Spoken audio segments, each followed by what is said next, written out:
শ্ৰী তৰুণ চন্দ্ৰ শৰ্মাই আজি তোমালোকক আমি সংখ্যা ৰখাৰ সহায়ত অখণ্ড সংখ্যাৰ যুগৰ ধাৰণাটো দিবলৈ চেষ্টা কৰিম। এতিয়া আমি অখণ্ড সংখ্যা বুলি কওঁতে সংখ্যা ৰখাত কেনেকৈ কৰিম, অখণ্ড সংখ্যা বুলি কথা আমি সংখ্যা ৰখাৰ আঁকিব লাগিলে এনেকৈ আঁকি ল'ম, এনেকৈ দীঘল হ'ব লাগিব, আমাৰ এনেকৈ বহুত হ'ব। এতিয়া ইয়াত যদি আমি অখণ্ড সংখ্যা বুলি কওঁতে প্ৰথমতে আমি 0ৰ পৰা যদি আৰম্ভ কৰোঁ, ইয়াত 1 2 3 4 এনেকৈ যাব, এইফালে আৰু যাব। তাৰপিছত এইফালে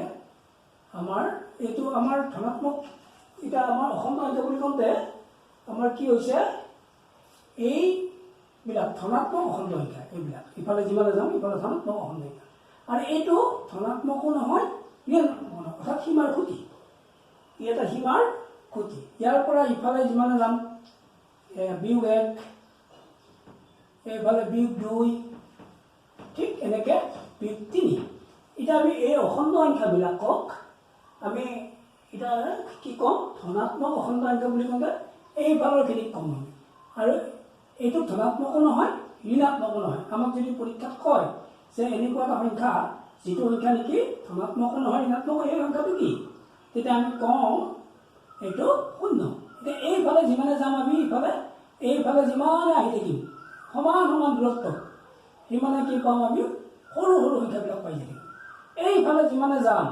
এইফালে কি পাম, আমি ডাঙৰ ডাঙৰ সংখ্যা পাই যাম, একো শেষ নাই। আমি যদি অনন্তহীনভাৱে অসীমলৈ যাই থাকিম, আৰু ইফালেও কি কৰিম, অসীমলৈ যাই থাকিম। এতিয়া আমাক যদি কয় কোনটো সংখ্যা ডাঙৰ, ডাঙৰ সৰু জানিব লাগিলে এই 3টো ডাঙৰ নে -3টো ডাঙৰ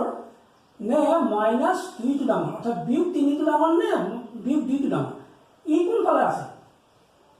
ই আছে সোঁফালে আছে, এইফালে আছে, গতিকে ই ডাঙৰ হ'ব, ই সৰু। ইফালে যিমানে যাম ইফালে সৰু, ইফালে যিমানে যাম, গতিকে 2তকৈও -2তকৈ -1টো আৰু ডাঙৰ, আকৌ ইয়াতকৈ ই ডাঙৰ, গতিকে ইফালতো কথাই নাই, ইফালে আমি গমেই পাওঁ। এইখিনিত কিন্তু আমাৰ গণ্ডগোল হয়, -3 ডাঙৰ নে -2 ডাঙৰ, এই ক্ষেত্ৰত আমাৰ গণ্ডগোল এটা হয়। আমাৰ ল'ৰা ছোৱালীয়ে ধুনীয়াকৈ কৈ দিয়ে -3টো ডাঙৰ, কিন্তু নহয়, কি হয় যে এইফালে যিমানে যাওঁ সিফালে ডাঙৰ, গতিকে আমি ডাঙৰ। আৰু পূৰ্ব পদ আৰু উত্তৰ পদ বুলি কওঁতে আমি কেতিয়াবা কি হয়, আমাক যদি কয় স্বাভাৱিক সংখ্যাৰ ক্ষেত্ৰত 1ৰ পূৰ্ব পদটো কি বুলি ক'লে, আমাৰ স্বাভাৱিক সংখ্যাৰ ক্ষেত্ৰত 1ৰ পূৰ্ব পদ আৰু নাই, 1ৰ পূৰ্ব পদটো নাথাকে, উত্তৰ পদটো 2 হ'ব।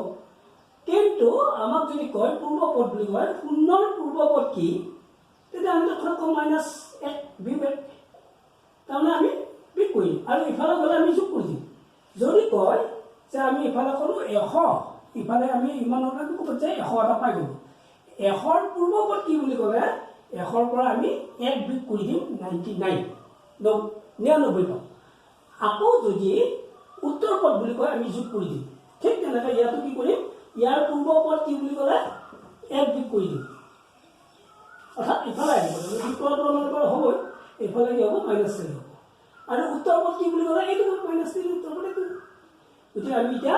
যুগৰ ধাৰণা এটা দিবলৈ চেষ্টা কৰিম। যেনে আমাৰ যদি কয় -3 যোগ 4 সমান কিমান হ'ব, সংখ্যা ৰখাৰ সহায়ত কি কৰিম, আমি প্ৰথমতে 0ৰ পৰা গুচি আহিম, ইয়ালৈ আহিম, -3লৈ আহিলোঁ, আহি কি কৰিম, আকৌ ইফালে আমি ক'লৈ যাব লাগিব, যোগ 4, গতিকে আমি আকৌ একেবাৰে কি কৰিম, 4টা ঘৰ যাম, 1 ঘৰ 2 ঘৰ 3 ঘৰ 4 ঘৰ গুচি আহিম, আমি এইখিনি পাই যাম, এইখিনি পাই যাম, এইখিনি পাই যাম, এইখিনি পাম। গতিকে -3 যোগ 4 সমান আমাৰ কিমান হ'ল, কি ঘৰ পালোঁ আমি, এইটো কি আছে, কাৰ জেগাত পালোঁ 1, এইটো 1 পালোঁ। ঠিক তেনেকৈ আকৌ আমি যদি কওঁ 4, এবাৰ 4 বিয়োগ 3, 4 বিয়োগ আমি এবাৰ হেৰি কৰোঁ 5 দিওঁ 5 4 বিয়োগ 5 সমান 4 বিয়োগ 5 কিমান 7 আমি কি কৰিম প্ৰথমতে আমি কি কৰিম ইয়াৰ পৰা 0 পৰা আমি 4 লৈ আহিলোঁ 4 লৈ আহি গ'লোঁ আহি কি ক'লোঁ আকৌ 5 ঘৰ গুচি যাম ইয়াৰ পৰা বেক মাৰিম কাৰণ মাইনাছ মানে ইফালে আহিম 1 1 2 3 4 5 এইখিনি পালোঁ আমি ইফালেদি আহিলোঁ এইবাৰ ইফালেদি আহিব পৰা এইফালেদি আহিলে আমি এইখিনি পাই গ'লোঁ এইটো এনেকৈ পাই গ'লোঁ এইটো কিমান হ'ল এইটো আমাৰ হৈ গ'ল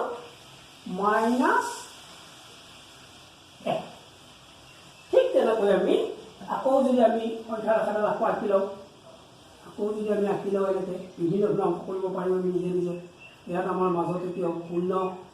এনেকৈ কাটি লওঁ 1 2 3 ঠিক এনেকৈ -1 -2 -3 -4 এনেকৈ ল'ব বা আৰু বিভিন্ন ধৰণৰ কাটিব পাৰোঁ আমি এনেকৈ কাটি ল'ম দূৰে দূৰে কাটি ল'ম 4 এনেকৈ কাটি ল'ম 5 এতিয়া ধৰা হ'ল আমি কৰিব লাগে ধৰা হ'ল আমি কৰিব লাগে হেৰি প্ৰথমতে বিয়োগ 5 আমি কৰিলোঁ এইটো বিয়োগ 2 এতিয়া আমি প্ৰথমতে কৰিম বিয়োগ 1 আকৌ কৰোঁ বিয়োগ 3 ইজিকেল কিমান হ'ব সমান কিমান হ'ব তেতিয়া আমি প্ৰথমতে কি কৰিম 0 পৰা 1 লৈ আহিলোঁ আমি 0 পৰা 1 লৈ আহিব ক'লোঁ আকৌ ইয়াৰ পৰা যাম আমি কিমান যাম 3 যাম ইয়াৰ পৰা আমি আকৌ 3টা যাম 1 আহিলোঁ এইটো 1 আহিলোঁ 2 আহিলোঁ আৰু কি আহিম 3 আহিব লাগিব 3 আহি ৰৈ গ'লোঁ অৰ্থাৎ আমাৰ ইয়াৰ পৰা আমি কিমান আহিলোঁ 1 2 3 এই 3টা আহি গ'লোঁ এইটো প্ৰথমতে আমি কিমান গ'লোঁ 0 পৰা 1 গ'লোঁ আহিলোঁ 1 পালোঁ আকৌ 1ৰ পৰা কি কৰিলোঁ আমি -3 ঘৰ আহিলোঁ কিমান পালোঁ আমি কিমান কি জেগা পালোঁ এইটো 4 জেগা পালোঁ কি 4 এইটো -4 ঠিক এনেকৈ আমি যদি যোগৰ ওপৰত ধাৰণা দিব যাওঁ এইটো যোগ কৰিলে এনেকুৱা হ'ব আমি ডাঙৰ সংখ্যাবিলাক ল'ব পাৰিম এতিয়া আমি কিছুমান কথা আমাৰ কথা হৈ যায় যেনে আমি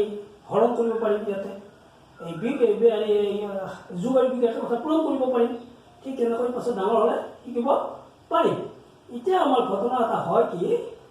এই যে আমাৰ কি কিছুমান সংখ্যা আমি ল'ব পাৰিম কিন্তু ঘটনা হ'ল আমাৰ ইয়াত আমি বৰ বেছি দীঘলীয়া কৰিব নোৱাৰোঁ কাৰণ আমাৰ সময় নাতে গতিকে আমি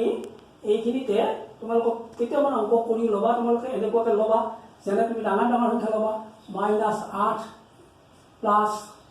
9 ইজিকেলটো কিমান সংখ্যা ৰাখিবা প্ৰদৰ্শন কৰিবা তেতিয়া তোমাৰ কনচেপ্টটো ক্লিয়াৰ হ'ব তোমালোকৰ ধাৰণাটো ক্লিয়াৰ হৈ যাব গতিকে মই তোমালোকক এই সময়খিনিত আৰু বিভিন্ন ধৰণৰ ভিডিঅ' বাৰু দি থাকিম